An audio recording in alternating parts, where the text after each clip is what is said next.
I've been more involved in the traffic safety study than Mr. Mudd has, so I wanted to add on top of what Mr. Mudd has already said.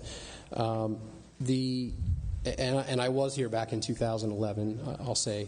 So the resolution that you referred to that the county commissioners passed was based off a zoning officer determination, and that zoning officer determination basically stated that there were a series of subdivisions in the Billingsley corridor that were, in fact, relying on the cross-county connector, as Mr. Mudd said, as their second point of access. And so there's a context issue with regard to the zoning officer determination when it comes to the determination of adequacy. Adequacy, in terms of the zoning officer determination, was really referring to that second point of access and the fact that that second point of access couldn't be accomplished without the cross-county connector. So those subdivisions each had to address their second point of access in a different way since the connector wasn't there. So when there's references to inadequate road facilities in that area, it's specifically referring to the fact that the road that was going to be there for those subdivisions wasn't there in a timely fashion. So it refers to section 297-257C2 in the Charles County zoning ordinance, and that section is dealing with roads.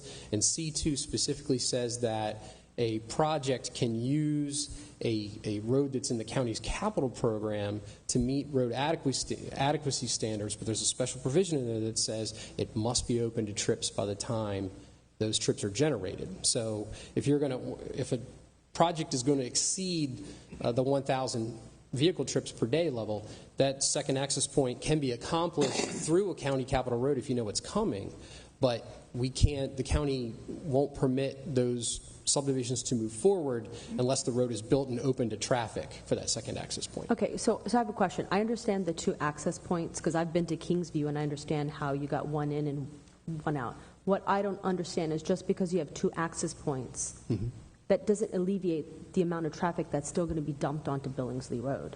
You're still going to have, just because you came out of this way or you came out that way, you're still going to have cars going both ways. Understood. So that's, and I just don't understand how you can say that the traffic, I understand that the study's being done and eventually that study was already going to be done and those issues have already been taking place for so long, despite this. So now we're going to add an additional over 3,000 more cars coming that way. It just seems we're just adding more fuel to the fire. Well, like I mentioned when I first started speaking, our test is the intersection analysis because the roads are conduits. They're travelways. So when you to measure a road, the way that we measure it is the intersection analysis. With the mitigation as proposed, all the intersections within the vicinity pass. The item as to